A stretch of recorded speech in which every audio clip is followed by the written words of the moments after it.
This is day 12 to 14 of introducing a new kitten to Tofu. Every morning, Tofu likes to start his day by chasing Miso. Bantay sa lakay ba? Lagi na lang gustong makaltukan si Miso. Parang nananapok ng langaw, Tofu. Gentle lang. Buti na lang, mabilis tumakbo tong isa. Coexisting. Penge daw, Tofu. Penge. Good boy, Tofu.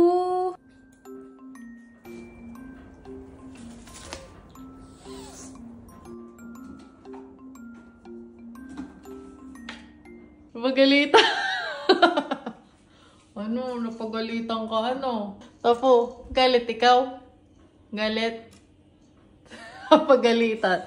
Napagalitan si Miso. Wawa. Ang kulit mo naman kasi.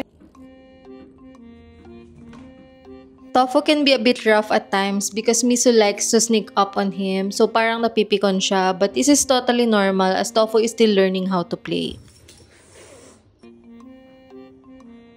Ow! Ay! Ow! Oh, sit na, sit. Oh. First time ko silang nabuhat na dalawa. This is Miso, this is Tofu. Kiss. No. It's okay. Ay, sorry. This is Tofu and this is Miso. Medyo mahirap pala, no? Ito naman nagwawala. Since Tofu is finally warming up to Miso, I slowly moved their food bowls closer, which is really helping them get used to each other. Araw-araw silang ganyan pero hindi pa rin sila nagkakadel. Amoy-amoy lang ganun pero okay lang kasi compared to before na I really thought Tofu would never accept Miso. Ito naman eh. Love me. By day 14, I think Miso is really testing Tofu's patience kasi talagang ang kulit niya.